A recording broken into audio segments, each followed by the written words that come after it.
First time I actually saw the film was at the Cannes Film Festival. That night, it screened. And I was sitting there watching the film. The audience was loving this movie. And actually, by the time it was over, I was actually sitting there and there were tears running down my face when it was over. I was just so pleased that I was part of that particular film. There is no doubt that Quentin Tarantino is one of the most distinctive filmmakers of our time, known for his sharp dialogue, non-linear storytelling, and bold visual style. Pulp Fiction, arguably his magnum opus, is where all these elements come together perfectly. Besides being my favorite movie, Pulp Fiction redefined modern cinema with its unconventional structure, unforgettable characters, and razor-sharp writing. At the heart of it all is the now iconic diner scene, one of the most masterfully crafted sequences in Tarantino's career, because it's not just a climax to an unforgettable film, it is a moment that encapsulates the film's deeper themes of fate, redemption, and power. On the surface, it is a tense standoff between two small-time robbers and a hitman, but underneath, this scene is a masterclass in composition, visual storytelling, power dynamics, and hidden symbolism. After Jules and Vincent discuss the miracle they witnessed at the start of the movie, and Vincent left for the bathroom, we pick up with Pumpkin, or should I say Ringo, and Yolanda standing in the middle of the dinner, guns drawn, yelling at the terrified customers. The first thing to notice here is their shaky confidence. They think they have control, but their movements are frantic and their energy is chaotic. The framing already hints at their vulnerability. Wide shots show them exposed, out in the open, while the people they're trying to intimidate are seated, watching and waiting. The lighting in this scene is deceptively simple. The warm, natural tones of the dinner creates an almost comforting atmosphere, which makes the rising tension even more unsettling. There's no dramatic lighting shift, no sudden shadows to signal danger, just a quiet, steady glow that keeps us grounded in reality. This makes the violence, or the threat of it, feel all the more real.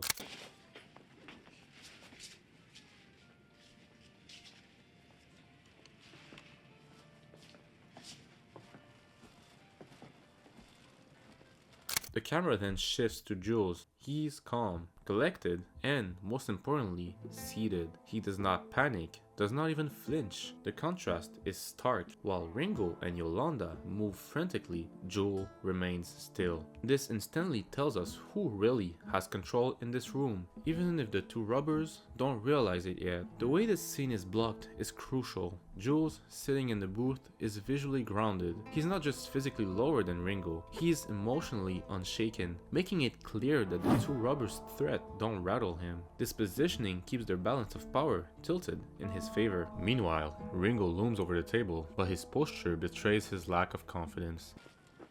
In the bag.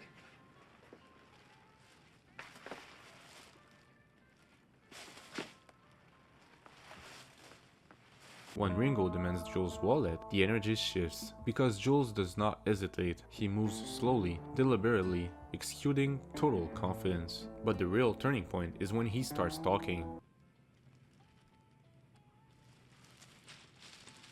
What's in the case? My boss's dirty laundry. Your boss makes you do his laundry? When he wants it clean. Sounds like a shit job. Funny, I was thinking the same thing. Open it. Afraid I can't do that. I didn't hear you. Yes, you did. What's going on? Looks like we got a vigilante in our midst. Shoot him in the face. I hate to shatter your ego, but this ain't the first time I've had a gun pointed at me. You don't take your fucking hand off that case, it'll be your last. Stop causing problems. You'll get us all killed. Give them what you got and get them out of here. Shut the fuck up, fat man. This ain't none of your goddamn business.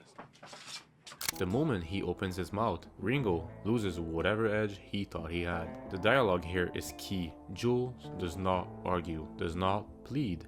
He educates. He speaks with authority, with experience, and Ringo listens. The way this back and forth is structured is brilliant. Instead of escalating the situation, Jules de-escalates it by making Ringo think. He's not just dealing with a scared victim, he's up against someone who sees right through him. Be cool, honey bunny, be cool. No problem, I got it under control. Now, I'm gonna count to 3. If you don't open that case, I'm gonna unload in your fucking face.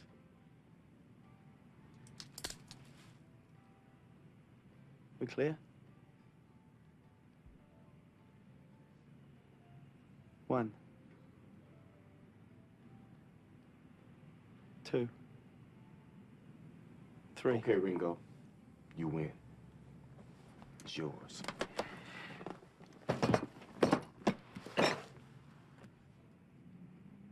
Open it.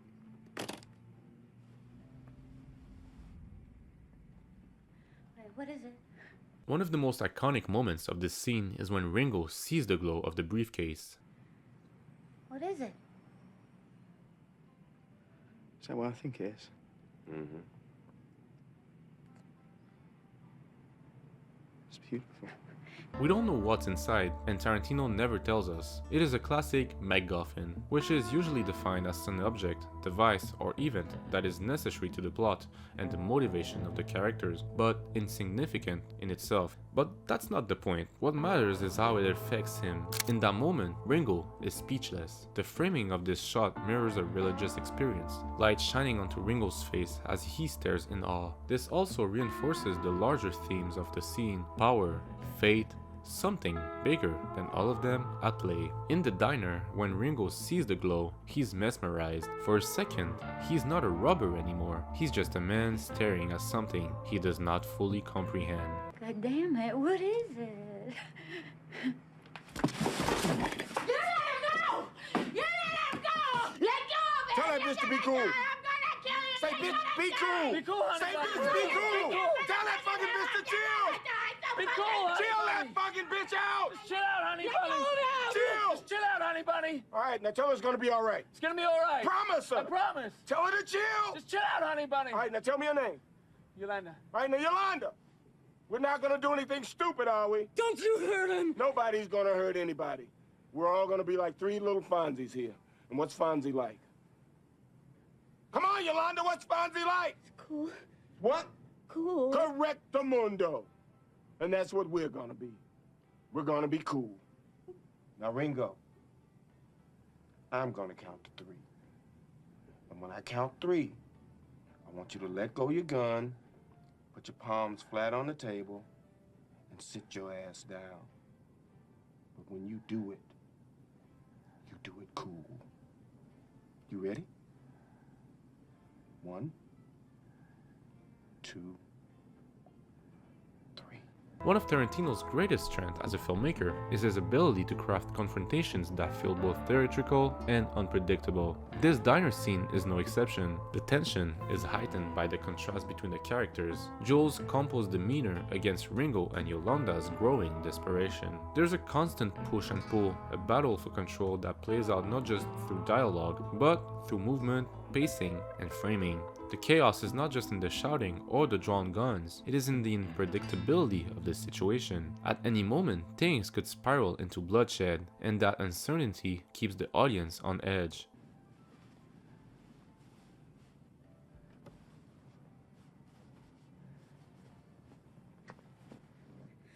Okay, now you let him go! Yolanda, I thought you were gonna be cool. Now, when you yell at me, it makes me nervous. And when I get nervous, I get scared. And when motherfuckers get scared, that's when motherfuckers accidentally get shot. Just know, you hurt him, you die. Well, that seems to be the situation. But I don't want that. And you don't want that. And Ringo here definitely doesn't want that. So let's see what we can do. Tarantino lets this moment breathe, allowing the scene to build in a way that feels natural, yet completely nerve-wracking. Something else that makes the scene interesting is how Ringo and Yolanda functions as mirrors to Jules and Vincent. There are 2 small-time criminals trying to make a big move, convinced that they are in control. But just like Jules and Vincent, they are playing a dangerous game in a world that does not care about them. The difference is Jules realizes it before it's too late. In a way, he sees himself in Ringo, sees the path he's been on, and recognizes where it leads. He takes the time to school Ringo, to give him the lesson he never got himself. It's not just about letting him live, it's also about giving him the opportunity to change, just like he's doing. Tarantino loves playing with the idea of fate versus free will, and this scene is a perfect example of that. Earlier in the movie, Jules and Vincent miraculously survives a point-blank shooting, something Jules interprets as a sign from God. That moment changes the way he sees the world, and now now, in the dinner, we see him act on that belief. Instead of taking the easy route, killing Ringo and Yolanda, he chooses mercy. It is a direct contrast to the cold, mechanical way other characters in the film handle life and death, where Vincent remains indifferent, ruled by habit. Jules chooses to break the cycle. In a movie full of senseless violence, this is one of the few moments where a character actually takes control of their own destiny. Now, here's the situation. Normally, both your asses would be dead as fucking fried chicken. But you happen to pull this shit while I'm in a transitional period, and I don't want to kill you. I want to help you. But I can't give you this case, because it don't belong to me. Besides, I've been through too much shit over this case this morning to just hand it over to your dumb ass. Vincent! Be cool! Yolanda, it's cool, baby. It's cool. We still just talking. Come on, point the gun at me. Point the gun at me. There you go. Now, Vincent, you just hang back and don't do a goddamn thing. Tell her we still cool. Still cool, honey bunny. How we doing, baby? I gotta go pee.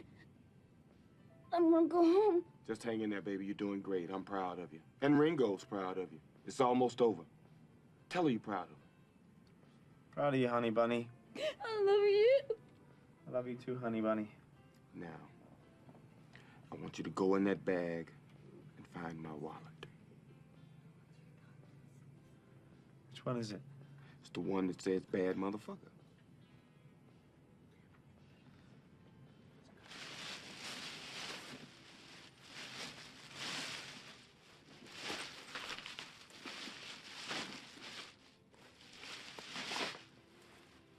That's it. That's my bad motherfucker. Open it up. Take out the money.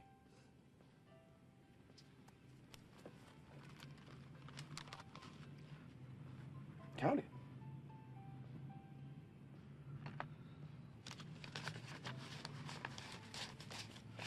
How much is there? $1,500. Okay, put it in your pocket. It's yours.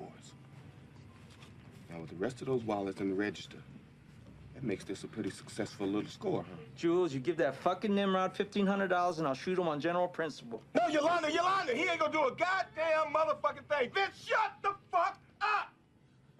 Shut up. Come on, Yolanda, stay with me, baby. Now, I ain't giving it to him, Vincent. I'm buying something for my money. Wanna know what I'm buying, Ringo? What? Your life. I'm giving you that money so I don't have to kill your ass. You read the Bible, Ringo? Not regularly, no. Well, there's this passage I got memorized. Ezekiel 25:17. The path of the righteous man is beset on all sides by the iniquities of the selfish and the tyranny of evil men. Blessed is he who in the name of charity and goodwill shepherds the weak through the valley of darkness, for he is truly his brother's keeper and the finder of lost children. And I will strike down upon thee with great vengeance and furious anger those who attempt to poison and destroy my brothers. And you will know I am the Lord when I lay my vengeance upon you. We finally get to the speech, the infamous Ezekiel 25:17, but this time it's different. This is not Jules using it as a cold-blooded executioner. It is him reflecting, questioning, and ultimately choosing a different path. The words themselves carry a weight that changes throughout the film. In earlier scenes, Jules recites the passage as a tool of intimidation, a ritual before execution. It made him feel like an agent of fate, dealing out punishment as though he were above the people he was killing. But now, sitting in this diner, he delivers it with a completely different tone. He realizes he misunderstood his own role in the world. Tarantino frames this monologue with close-ups, pulling us into Joel's mindset. His face is calm, his voice measured. This is not for show. This is him confronting his own past. I've been saying that shit for years. And if you heard it, that meant your ass. I never gave much thought to what it meant. I just thought it was some cold-blooded shit to say to a motherfucker before I popped a cap in his ass. But I saw some shit this morning and made me think twice. See, now I'm thinking, maybe it means you're the evil man and I'm the righteous man. And Mr. 9mm here, he's the shepherd protecting my righteous ass in the valley of darkness. Or it could mean you're the righteous man and I'm the shepherd.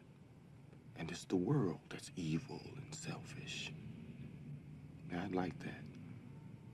But that shit ain't the truth. The truth is, you're the weak. And I'm the tyranny of evil men. He thought he was the righteous man delivering judgment, but now he sees the truth. He was the tyranny of evil men all along. The power of this moment is not just in the words, it's in how Jules delivers them, how the camera lingers on his expression, letting us see the weight of this realization. This is the moment where we realize Pulp Fiction is not just about crime and violence. It is about transformation, about the idea that even in a brutal, chaotic world, people can change. But I'm trying, Ringo. I'm trying real hard to be the shepherd. It's not an easy decision for Jules. Walking away from the life he's built takes strength, and we don't know what happens to him after this. But what we do know is that for the first time, he is choosing his own path. Jules' lack of movement is one of the most powerful visual choices in the scene. He does not lunge, does not act aggressively. Instead, he commands attention through stillness. The more he talks, the smaller Ringo looks. Tarantino reinforces this through camera work, slowly tightening the frame around Jules as he speaks, making him seem larger, more imposing. By the end, Ringo looks like a lost child, completely at Jules' mercy. Jules believes the miraculous survival from earlier in the film was a sign, push towards change, and in this moment, he acts on it. He does not kill Ringo and Yolanda. Because this final exchange is where Jules definitely solidifies his dominance.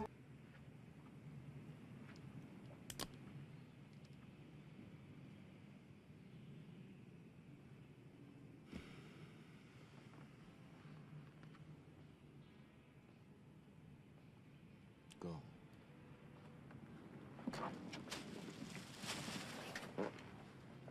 He tells Ringo he's letting him go, but not as an act of mercy, but as an act of transformation. He lets him and Yolanda go, not because he has to, but because he chooses to. It is a stark contrast to how the rest of the film treats life and death. Random, senseless, violent. Here, we see a character actively breaking the cycle. He wants Ringo to understand that he's been given a chance, just like he was earlier. This is not just about sparing his life, it's also about teaching him. Jules is not the same man he was at the start of the film. He has changed, and now he's offering Ringo the same opportunity. We get to the conclusion of the scene. The two robbers leave, and Jules and Vincent leave. No gunfire, no bloodshed, just a quiet, decisive ending to one of the most intense standoffs in film history. Tarantino takes a simple setup and turns it into a layered exploration of power, fate, and redemption.